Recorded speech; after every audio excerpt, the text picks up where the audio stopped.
Well, ladies and gentlemen, today I got a really special video for you guys and gals. It's actually a birthday present for a specific artist on DA called SplashFoxyArtist2018. First off, I want to say, happy birthday, of course, and I'm really sorry that I wasn't able to make this yesterday and all that. It's a bit of a late birthday present, but just like how I said in the note and all that stuff, I had to go to a job interview, and sadly, it took longer than I thought. So I just didn't have the time to make an art review yesterday, but I did have time to make a quick news one. So yeah, today we're actually going to be taking a look at Splash Foxy Artist 2018, and you're going to be able to see some really awesome stuff that he has to offer. So yeah, after this video, be sure to go over to his page and all that. Give him some favorites, some positive comments and all that. So yeah. Anyway, with that being said, let's get on with it, shall we? Okay, everyone, so here is Splash Foxy Artist 2018. My world is like a canvas. An artist, professional in digital art, male from the United States, and he has been on DA for 2 years. He says, "Hello, I'm Splatter the colorful fox, but you can call me Splash Foxy Artist. Welcome to my DA page. This DA page contains all self-portraits of my OC and IRL self. Sometimes I draw random stuff and fan art for some of my favorite artists. My goal is that I want to show off my creativity and love to the world and inspire millions of people with my artwork and animations. If you're interested in commissions, then I'd be happy to do some, but not for free. Want more art-related content? Check out my YouTube channel by clicking the link below." Well, that's about it for the bio, and I gotta say, that's actually pretty cool, that you want to inspire, millions of people and all that stuff. As Dan Pena would say, do something that changes a billion lives and all that. Hopefully you end up reaching that much and all. So I picked out 3 awesome pictures from his gallery, and we're going to take a look at the first one right now. It's called Zenny and Izzy Artwork Contest Entry. So as you can see, this is really nice, there's definitely a lot of potential in this. It was actually published recently, May 16th of this year. First off, I want to say the line work is really nice and all that. It really does have a specific style. Plus, as you can see, the shadows are also pretty nice and natural looking, like right over here, and as well as the smaller details like the ones over here. The coloring, on the other hand, as you can see, the coloring is a bit of a more colder in terms of tonage and all that. And as you can see on the characters, everything is neatly balanced and all that stuff. Neither of the colors are clashing with each other, and that's really awesome. I do like the floral detail on the female OC's dress. That's actually pretty cool. But there are some things that you could work on a little bit more. And the first one is, as you can see on the face right here, the eyes and mouth. They kind of look like they're more floating in front of the face than actually they're on the face, I don't know why, the eyes just kind of seem like they're floating and all that stuff. And the other parts of the anatomy now, first off, the tail is actually drawn pretty well, so definitely huge thumbs up on that. I really like the look and shape of that. The arms and legs do look really nice, I gotta say. The anatomy is, but the torso of the character, it kind of looks, on one hand it's a little bit too simple, and on the other, the placement is pretty weird. Like over here it kind of looks like the arm is like melting off. You should definitely try to raise that a little bit more up, because it kind of looks like his shoulder is going off into the stratosphere. And the character's left arm looks really tiny, like shrunken and all that. I know that perspectives can be a little bit difficult for some people. Definitely try to work with that a little bit. The left arm looks way too short. So basically my advice for this is try looking up either pictures or other drawings of like this specific pose, with one character's arm on another character, and see how it looks in terms of a perspective and size, and try to incorporate that. Use that as a reference until you actually get the perspective thing down pat. But besides that, everything is actually pretty nice. I love the coloring, I love the line work, and of course the attention to smaller detail is really good. You definitely did do a good job with the anatomy of the legs, and of course this arm right here, like I said, that looks really good. Just be sure to raise that up a little bit more. And that's pretty much it, Like overall the picture is really nice. I do like how the background is a little bit more simplistic than the characters to give them a lot more focus. That's always well and good. Zendy and Izzy Artwork Contest Entry. Here's another piece for a contest hosted by Alex Toons. It features 2 of her characters, Zenny and Izzy.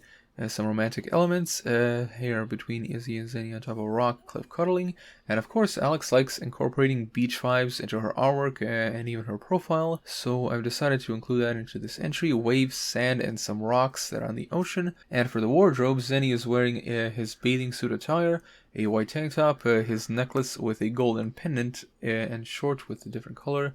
Bottom of the shorts. As for Izzy, she's wearing a summer long dress with tropical flower patterns. I hope you like this artwork. Hashtag Sideun2020. Well, that's actually pretty cool, I gotta say. Again, you know, I really do love this floral detail on the dress and all that. I definitely love tropical themes, so that's definitely a huge plus in my book. The problem is there's no comments on this, and that definitely needs to, definitely needs to change up a little. So, and now let's move on to the next picture, which a lot of people are definitely gonna like. It is a picture of Retsuko and Haida. Yes, everyone, I told you that everyone's gonna love this. Everyone loves Agrestic, and as you can see, it's a very romantic picture between Haida and Agrestic. I really do love the style of this. You know, it's definitely a more realistic style and all that, more anthropomorphic than the usual style of the show. Now, the picture overall looks really beautiful. You know, a nice coloring and all that, very nice warm tones. You know, really nice detail work, especially on Haida and Agrestic's faces. As you can see, a really nice tufts of fur over here on Haida's ears, some fur and all that, and of course the tiny little freckle marks on his fur and all that, plus the little detail on his face, you know, that looks like a nice giant droplet. But there is one thing that I definitely gotta mention about this, and it's the hand. Now, like I said, you know, I know that the hands and feet are usually the hardest to draw. The fingers do look okay, but this thumb right here, like the edge over here, the knuckle is way too sharp, and it kind of makes it look like it's more of a crab claw than a hand. So, you know, try to, like, maybe soften that up a little bit. Now, in addition to using references, I also recommend that you basically, like, look at your own hand in this specific position, and look at how the fingers, you know, and, specifically the knuckle on the thumb, looks on your hand, and use that as a reference as well. Retsuko x Haida, I've asked a senior animator and all of my SplashFoxyArtist fans would like to draw next, and here it is. Recently I put a poll to see which type of video game character or TV show I shall draw. Surprisingly, Retsuko was the winner. I don't blame you, I like the show too. So if your pick didn't make the cut, that's okay. I'm planning on doing more of this, but with different shows and games like Super Mario or BoJack Horseman in the future. FYI, this is also a screenshot for an upcoming MAP that I'll be released, so I'll just stay tuned. And now we're going to take a look at the third and final picture, and I specifically picked out this one because it is really cool, and it definitely shows that this artist really has talent in different art styles. So over here we're going to take a look at the connection between the sun and moon, and as you can see, ladies and gentlemen, this is absolutely beautiful. Look at that. Beautiful warm colors, the small details, really nice defining lines. A very beautiful painting indeed. You really put a lot of care and effort into this, and that is definitely something super commendable. And of course, I personally do really love art styles like this, you know, the more like ancient type or like psychedelic style art. That's really beautiful. So it's always super awesome whenever I see an artist, you know, do this specific type of style. Honestly, this picture is already good enough as it is, and it's really nice that you both have talents in like a digital art and traditional. Now, the thing you can work on a little bit is like a more like attention to your detail work. Now, as you can see over here, this part of the like little pattern is really detailed and beautiful, but this one over here looks a lot more simplistic, almost as if it was like maybe possibly rushed a little. So yeah, you should definitely try to, you know, spend as much time as you can to get everything looking exactly the way you want it, you know. I'm not saying that you did rush anything, but it just kind of seems like that. The edges of the picture look a little bit on the blurry side, although I won't fault you on that one because I think that was like because of the camera that you used to take the picture with. So for that, my advice is try to get your picture in like the best lighting condition that you can get it. And try to hold your camera steady, or better yet, just put it on a flat surface so you can focus it in and all that. So none of this blurriness effect happens, because the centerpiece looks really nice and clear. So I think this is just a focusing issue. What I have noticed in your gallery is that you're not really doing as much traditional art as you're doing digital. And since you have talents in both, I think you should try to do an even mix of both traditional and digital, so you can practice and get better in both of them at the same pace. So, try to do something like that, because you sure as hell have the talent for it. The connection between the sun and moon. Here's another painting I've made. I've seen some cartoons on TV where the sun and moon have a face, whether it's realistic or just funny looking. However, I add my own twist by making it more colorful and Picasso-like. Well, it paid off very greatly, I gotta say. And the whole sun and moon having faces isn't really just a cartoon thing. It's basically been going on for like, thousands of years and all that.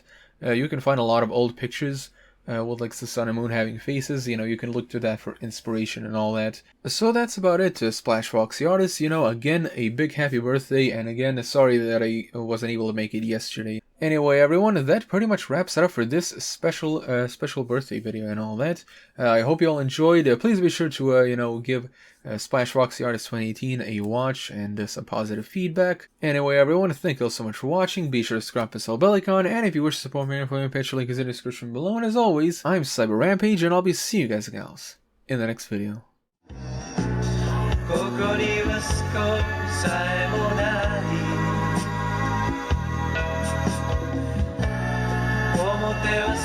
Te